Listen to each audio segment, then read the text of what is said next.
Hello बच्चों, let's read the extract. The extract says that I can make you a present of them myself because they are mine. मैं उनका gift तुम्हें दे सकती हूँ क्योंकि वो मेरे हैं. Let's read the questions. Question number A says that who is speaking to whom?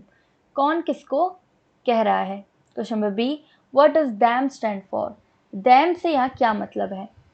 Question number C, why does the speaker say that he she can make a present of them? Speaker ऐसा क्यों कहता है कि वो उनका present बना करके देगा, यानी तोहफा. प्रेजेंट का मतलब है यहाँ पर तोहफा.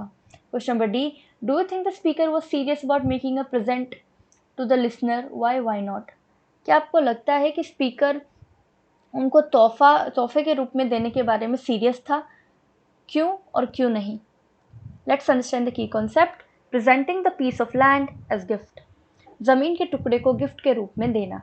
Answer to question number A, Natalia is speaking to Lumov, her next door neighbour. Natalia बात कर रही है किससे? लुमोव से, जो कि उसका नेबर है. Answer to question number B, them stands for oxen meadows, a piece of property that is being claimed by each of the neighbours as their own. Them का यहाँ मतलब है ऑक्सन मीडोज से. देम है वो oxen meadows के लिए use किया गया है. और ये क्या है? ये ज़मीन का एक टुकड़ा है जो कि दोनों नेबर क्लेम करते हैं कि वो उनका है. Answer to question number C, insisting that Oxen Meadows belong to her and that she is not bothered much about their value, Natalia declares that she can give this piece of land to Lumov. Bar bar Natalia कहती है कि oxen meadows उसका है, तो वो उसे उसकी value, उसकी कीमत के बारे में उसे ज़्यादा परवाह नहीं है.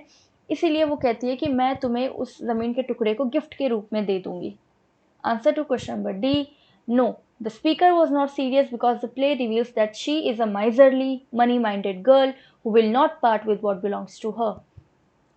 नहीं, स्पीकर बिल्कुल भी सीरियस नहीं है क्योंकि नाटक में ये चीज़ रिवील हो जाती है कि वो बहुत ही कंजूस है. माइजरली यानी कंजूस है. मनी माइंडेड गर्ल है यानी कि उसको सिर्फ पैसों की परवाह है और जो भी चीज़ उसकी है वो किसी के साथ भी शेयर नहीं करेगी. पार्ट यानी शेयर करना. Hope you understood the question well. Best of luck. Thank you so much.